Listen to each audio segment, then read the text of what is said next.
सुबह का वक्त था। शहर की गली में धूप धीरे धीरे फैल रही थी। एक पुरानी साइकिल पर रखी टोकरी और उस टोकरी में ताज़ा सब्जियां। घंटी की आवाज़, टिन टिन, ताज़ी सब्जियां ले लो। ये आवाज़ रमेश की थी, एक आम सब्जी वाला जिसे लोग अक्सर नज़रअंदाज कर देते थे। चेहरे पर थकान, पर आंखों में एक अजीब चमक थी, जैसे कुछ बड़ा करने की ख्वाहिश हो।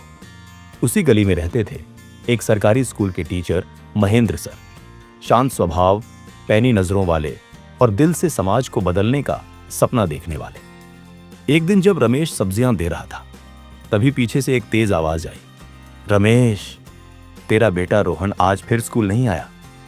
महेंद्र सर गुस्से में बोले। रमेश घबरा गया। सर, वो दुकान में हाथ बटाता है, स्कूल की फीस मैं हर महीने नहीं दे पा रहा। उसकी आवाज कांप रही थी, जैसे शर्म उसे भीतर से खा रही हो। महेंद्र सर ठहर गए। उन्होंने रमेश की आंखों में देखा।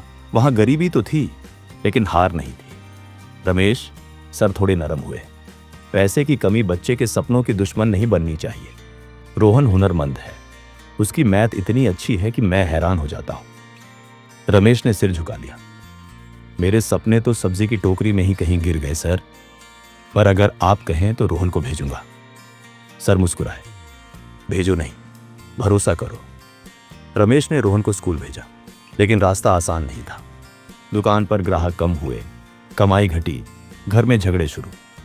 पत्नी बोली, तुम्हारे सपनों से घर नहीं चलता रमेश, वो बच्चा कमाएगा तो पेट भरेगा। रमेश चुप था, लेकिन भीतर कुछ टूट रहा था। उधर स्कूल में रोहन चमकने लगा, क्लास में सबसे तेज। हर बार महेंद्र सर उसे आगे बढ़ाते, मोटिवेट करते। एक दिन इंटर स्कूल मैथ्स ओलंपियाड का नोटिस लगा। सर ने उसी वक्त कहा, रोहन, तू इसमें भाग लेगा। रोहन डर गया। सर, इतने बड़े बच्चों से मैं कैसे जीतूंगा? सर ने उसके कंधे पर हाथ रखा।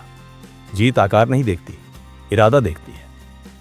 बड़ा हॉल, सैकड़ों बच्चे और सिर्फ 6 सीटें फाइनल के लिए।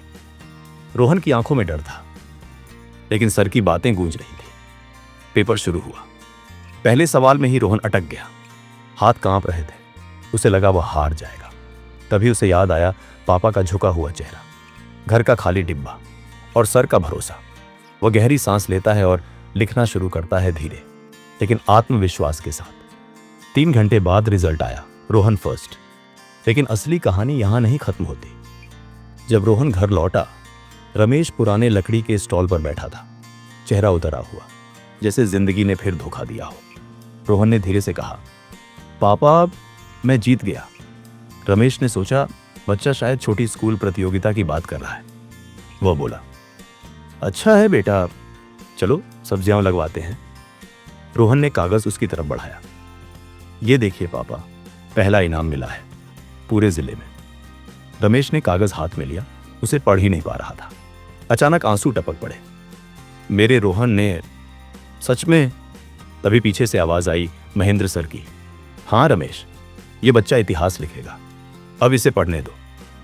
1 साल बाद रोहन ने स्कॉलरशिप पाई, लेकिन टोकरी में अब सिर्फ सब्जियां नहीं होती, साथ में एक छोटा सा कार्ड भी रखा रहता, मेरे बेटे की पढ़ाई मेरा गर्व। गरीबी सपनों को नहीं रोकती, रोकता है हार मान लेना। कहानी अच्छी लगी हो तो लाइक करें और अगला लेसन ना मिस हो, इसीलिए सब्सक्राइब जरूर करें।